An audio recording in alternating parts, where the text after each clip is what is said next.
Hey everybody, welcome back to Miscast Commentary. I am Joe Finley, and today I'm talking about No Time to Die because I got to go see it. Last night by the time you see this. But yay, got my first sneak peek. I got to see it before you guys. But I'm not here to gloat much. What I'm here to do is to let you know what I thought about the movie without spoilers. This is going to be a zero spoiler zone. You will find a spoiler version of this, but not until midnight of the night that it comes out. So after it has already come out, I'll put it up. It's gonna say spoilers all over it. There's gonna be all kinds of warnings. I'm not gonna ruin anything for anybody because hashtag no time for spoilers. But there's a lot to dig into for this one, so let's just get right to it with the cold open. Again, not giving away what happens in it, but the tone is so much different than the other ones. And we discussed in our coverage of Casino Royale, which is actually coming up very soon, a very similar thing, because in that movie, the cold open is very different from the other ones. Your usual cold open is a big set piece kind of action scene that sets the tone for the movie. This one starts out really kind of dark and really kind of like foreboding, and you're just kind of, it's slow, and it's like not like slow, like boring slow, but just slow, and it's just kind of like these tiptoes, and then you get into the run. It's actually, to my knowledge, or at least the way it felt like the longest cold open ever, and it felt like two cold opens. So that was pretty cool. And then you go into the Bond theme, Billie Eilish doing the No Time to Die song. It was really good. It's not dancey or anything like that from a Billie Eilish standpoint. It's slow and it's kind of haunting, perfect for her voice, really good. Whether or not it's going to be on that upper echelon, I don't know, time will tell. It's definitely a good one. It's definitely a memorable one, so we'll see how that goes. The opening sequence, again, they're staying away from the nudie girls and stuff like that. They're just doing a lot of imagery, a lot of Bond imagery, but what was cool about this one is it actually had little elements from some of the other movies. There are pieces there that look like they came from Casino Royale, pieces there that look like they come from Skyfall, things like that. So I thought that was really, really cool. Now you come back to the movie, and we're a ways after, and our James Bond, he is retired. That's not a spoiler, that's fairly common knowledge at this point. And he encounters some people, some old friends that, need to bring him back into the game for a little bit. And since they didn't want the movie to end right then and there, action ensues. It was a nice way to get us into that kind of inciting action and stuff like that, and it's a visit by Felix Leiter, played by Jeffrey Wright. He's making his return to the series, as it were, and just gets us, hitting the ground running really well. Other people returning, obviously, to the series. Ralph Fiennes playing M. You've got Ben Whishaw as Q. You've got Naomi Harris as Moneypenny. Léa Seydoux, if I'm saying her name right, returning from Spectre as Madeline Swan, as is Blofeld himself, Christoph Waltz. New to the movies, you got Billy Magnussen playing Logan Ash. Rami Malek's the bad guy in this one, playing Lucifer Safin. And I can't give too much away about him without giving away kind of the whole game, so you're just gonna have to watch that one and find out. Ana de Armas from Knives Out, who Daniel Craig must have probably suggested her for this. She plays Paloma, who's another agent who is really cool, and it's actually a really good role. We'll talk about that in a little bit. And our big one, Lashana Lynch from Captain Marvel, playing 007. Yeah, that's right. Bond's retired. The 007 designation went somewhere else, so she is 007 when she meets Bond for the first time. I loved very much Daniel Craig and his chemistry with all these different people. Like, certain ones you obviously expect because he's been building it over movies, like him, Naomi Harris, and Ben Whishaw working together. Brilliant in these. They've really hit their stride, which kind of sucks because Daniel Craig's done and they're really kind of getting into it now. And something I liked best about that is because think of every formulaic James Bond movie you've ever seen.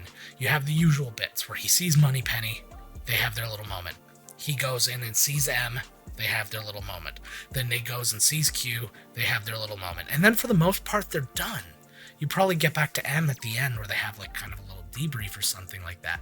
But for the most part, it's just, they're just stops on the way to the end of the movie. And this one and Spectre and that, they've utilized them more and let them be more of a team, which makes sense. I mean, Bond's out there on his own doing his own things, but, there's information to be had and there's things to be done. And when you have people like Ralph Fiennes and stuff like that, you can't just, like, put him on the bench after 5 minutes in a movie. That would be nuts. His work with the newer people, too, really good. Ana de Armas, they already have a really good chemistry working on Knives Out and working so closely together in that movie. The stuff with Lashana Lynch, so funny. And it's good action, too, in here, by the way, too. I keep saying things like funny and stuff like that, but there's a lot of good action. Lashana Lynch really, like, solidifies a spot in these movies. I'd like to see going forward, even if Daniel Craig's obviously not going to be a part of these anymore because he said he isn't, but I'd like to see her still involved, just the same way that M and Q and everybody else, those people usually carry over to the next movie. I find it highly unlikely that they're going to replace everybody, so I'd be curious to see how that goes, and it's nice to have maybe another 00 agent in there too. It's worth it. One thing that Bond movies always give you are these beautiful locations, and this one does not disappoint. It starts out in Greece, and you have scenes up in the Acropolis, and you've just got these big wide shots of the landscape, and it's gorgeous. Then you actually see kind of a side of Jamaica that most people don't really see, because when you see Jamaica in anything, it's usually a resort. This is him kind of like out living in the jungle and like showering, and you get low cut, you get like top button, that little V going on. And so he's showering out in the jungle, and he's got his own place there. You get to dip into a reggae club.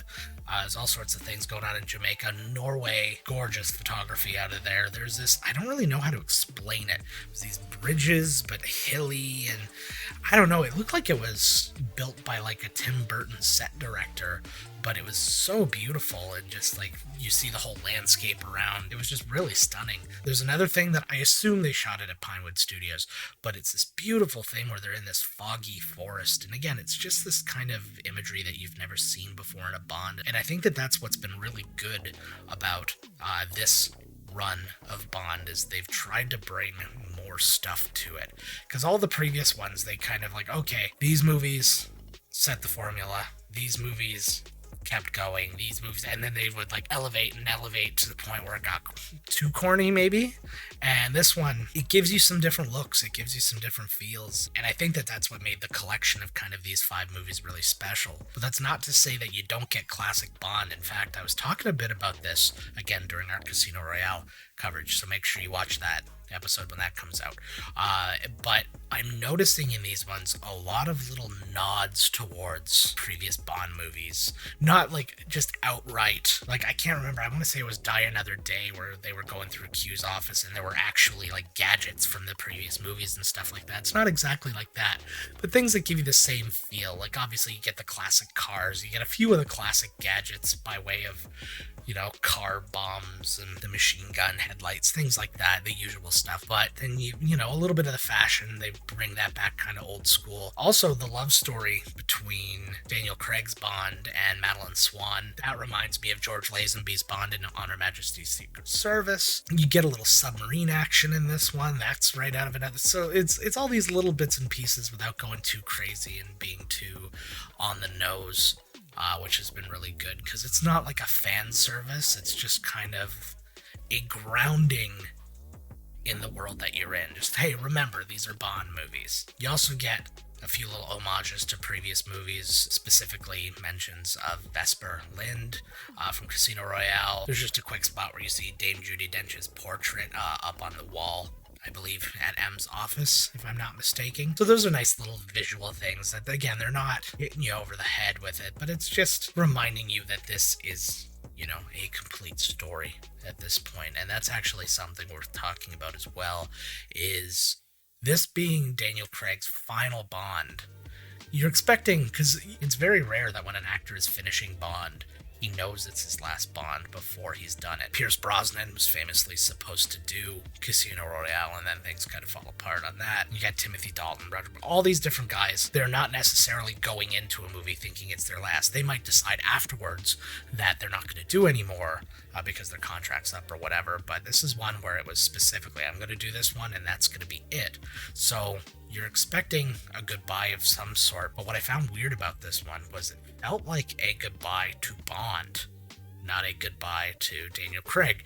And I understand that obviously you can't have this weird nod to just that actor, especially if you plan on continuing them moving forward. So I think what they were trying to do is kind of bookend his story. When you see the movie, you'll have to decide for yourself how they did that and how you feel they might move forward from that, because again, no time for spoilers, but it's definitely something worth thinking about. Daniel Craig's performance in this one as Bond, interesting because it's actually less nuanced than in the other ones, but in a good way, where like a nuanced Bond is kind of a stoic Bond, and a good actor kind of just lets, what's under the surface just peek out a little bit. This one, he gets angry and he gets, like there's some real like emotion out of Bond, which isn't something you always see.